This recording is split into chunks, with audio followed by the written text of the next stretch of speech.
Citizens, it's that time. You are officially in the Alert Zone. Welcome to the Alert Zone TV. I'm the Wizard Uncle James. I would love for you to become an active citizen. You can do that by hitting the subscribe button and the bell so you can be notified when we drop value content. Making sure you view the videos, give it a like, share it, comment. If you are 18 years of age, age or older, practice your Second Amendment rights. It is not illegal under the Constitution. So I just want to get into this. Y'all excuse me for my hiccup. Like I told y'all, I haven't decided when I'm going to start editing. But right now, I kind of just like doing the raw and uncut, you know. I wanted to talk about, again, shit hit the fan.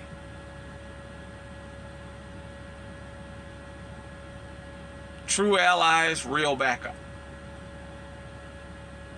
I'm going to tell you what made me think about this. For the last week or two that I haven't posted, you guys have been seeing all the mayhem going on across the country. I'm not going to even, it's going to take me a while to kind of go into all those. And it's almost like a shit hit the fan situation now.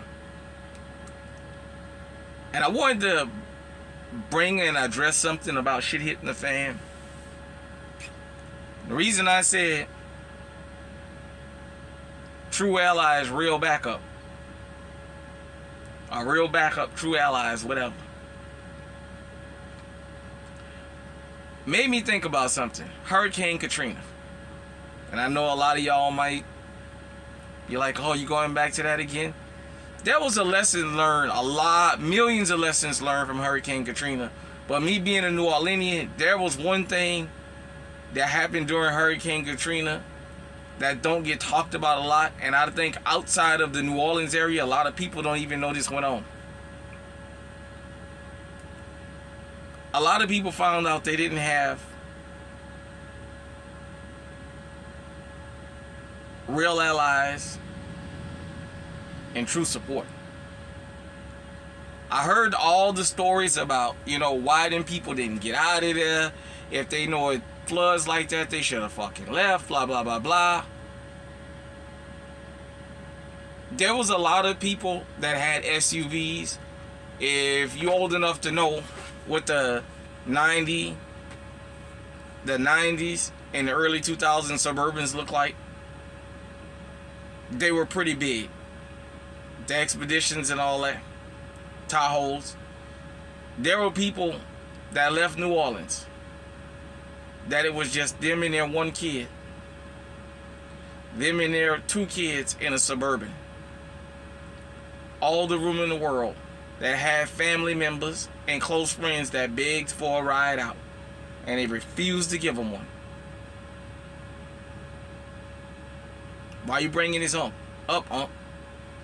If the shit hit the fan, your family and friends who you hang with all the time, who you out there spending your time fellowshipping with, are they really going to be there if the shit hit the fan? Do you guys have a contingency plan that you're going to stick to? There's a lot of people who may be from New Orleans and the New Orleans area, or just down in any of them states that got hit hard by Katrina, that may actually come across this and may think to themselves, damn, I had a cousin, a brother, mom, dad, a friend, a close co-worker that begged me to leave with them. Even offered to give me money on gas. And I said, fuck that, only me and my children leaving. And they drowned. They got sexually assaulted. They got separated. There was a lot of elements to Hurricane Katrina.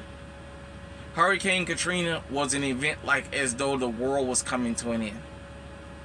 I know on TV they showed you people looting. They didn't tell you about the law enforcement officers, except Shepard Smith and Geraldo on Chapatoulas Street down there in New Orleans, showed law enforcement in there stealing TVs. A lot of you guys don't know that law enforcement went to the Cadillac dealership and took all them damn Cadillacs and went and hid them out in the woods, and they found them through OnStar. This is not a rant against law enforcement. I'm just pointing that out. There's a lot of things, a lot of narratives you didn't hear. You didn't hear about people that went into the pharmacies and went and got old folks their diabetes medicine and their insulin and stuff like that. They didn't tell you about people who might have didn't like each other, that put their differences aside to go in grocery stores to get charcoal so they can have a heat source and getting food so that they can feed the elderly and the kids that got left behind. None of that got talked about unless it was amongst us, the locals.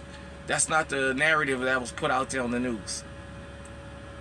I don't want to go off into a rant about Hurricane Katrina in the sense of the optics of what happened as far as the,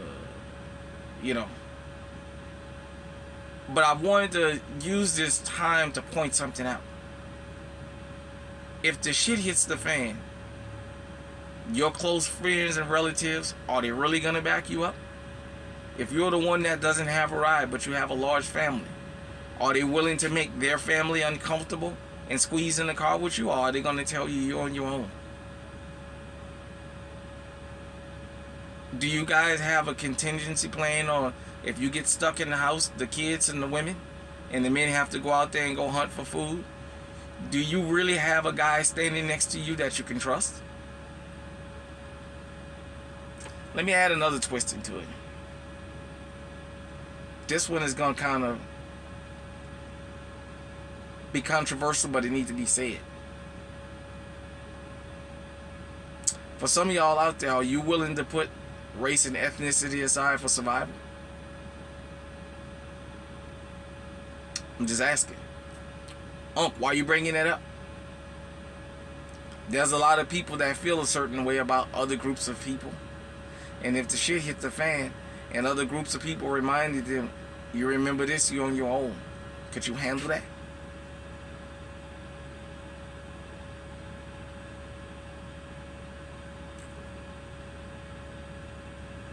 The person who you say got your backing or ride or die with you if the shit hit the fan, do you honestly trust them in a firefight situation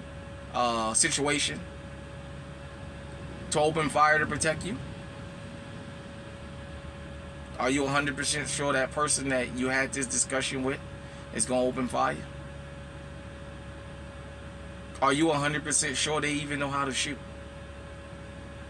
Why are you bringing this up, huh? I go to the shooting ranges. A lot of times I see new shooters out there. I tell you guys about my episodes at some of these gun stores around the country, where I see people who never fired a gun up in there jumping up and down, making asses out of themselves, buying a gun. They heard a rap song, and I don't want to single them out, but damn it, they heard a rap song, and they asking for that gun, and they standing there bouncing and excited.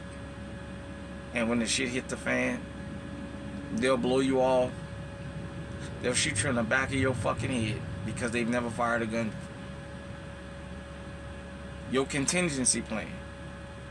If you live in one town and your safe haven is another town, do you know multiple routes that you may have to take to get there?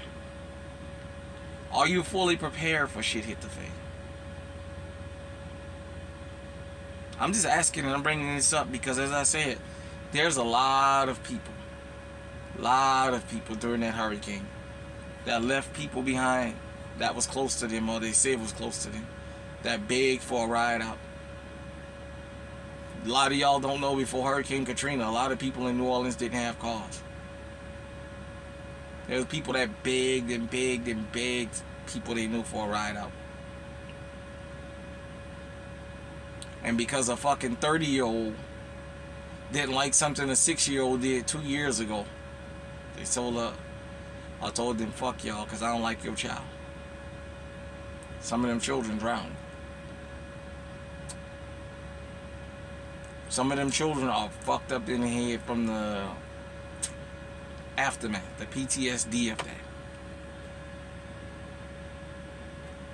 When I talk about things here in the alert zone, I bring up real life situations because you know what? They happen. In 2018 in Iowa, where I live in Marshalltown, we had a tornado. came straight down Main Street and it did damage. That was the first time I had actually been where a tornado hit. It wasn't like hurricanes where it sit for days. It was quick and over. Came out of the coolers at work, went outside, semi-trailers turned over, holes blowed in the building of the DC Center, ammonia flying everywhere, trees, houses leveled. By the time that tornado left, I left work about 45 minutes later.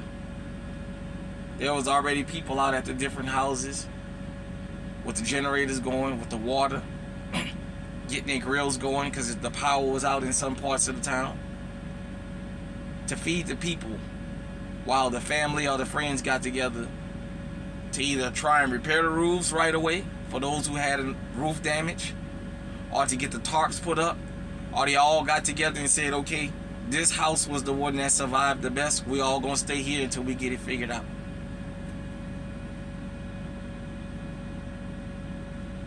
There was people that went around the town with their trailers, their lawnmowers. I'm saying lawnmowers, their chainsaws, asking people, not even asking them if they need help, seeing trees laid over, seeing people out there working, and then just went to. We had a derecho, which was a windstorm, 2020. My arm was still kind of bad, but I was able to do a little bit of work, get out and help out. Knock on wood, my house made it through both of those. What I'm asking you is, forget everybody else, the people that are close to you, that you deem close to you. If the shit hit the fan, do you really honestly believe that they're gonna have your back? And if there are people that you know gonna have your back, do you guys have a plan? Sometimes you get a warning that the shit gonna hit the fan, sometimes it comes overnight. I'm asking that, and I'm pointing out something that I'm not gonna isolate that to Hurricane Katrina in New Orleans, because I'm pretty sure it's happened in a lot of other places. People leaving behind people, and people getting left behind by people they thought was close to them and would have their back when the shit hit the fan, and they left them. Some of them to this day don't speak to each other. Some of them to this day, as I said, the people they left behind drowned, or lost their life some kind of way, or they mentally distraught.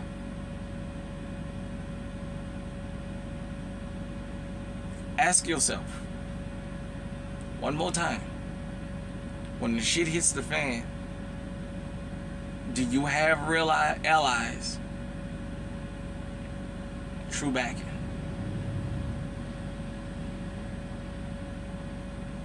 Hit me in the comment section and let me know what you think, man. If you have a prejudice, are you willing to set your prejudice aside for the betterment of survival? Or are you willing to let that prejudice take you to the grave? I mean that for everybody. I'm not singling out no particular race or ethnicity. I'm asking that for everybody.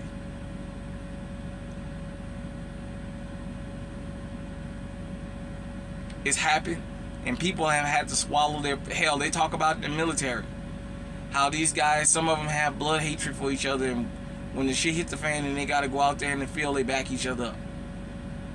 Some of them learn how they got to put that hatred aside. I'm only asking that because we live in a melting pot to an extent.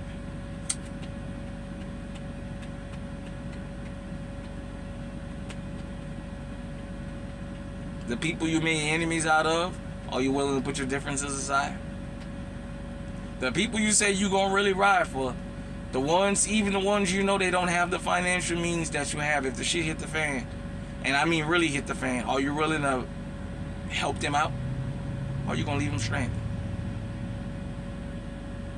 Let me know in the comment section. Till next time, stay safe, stay on high alert.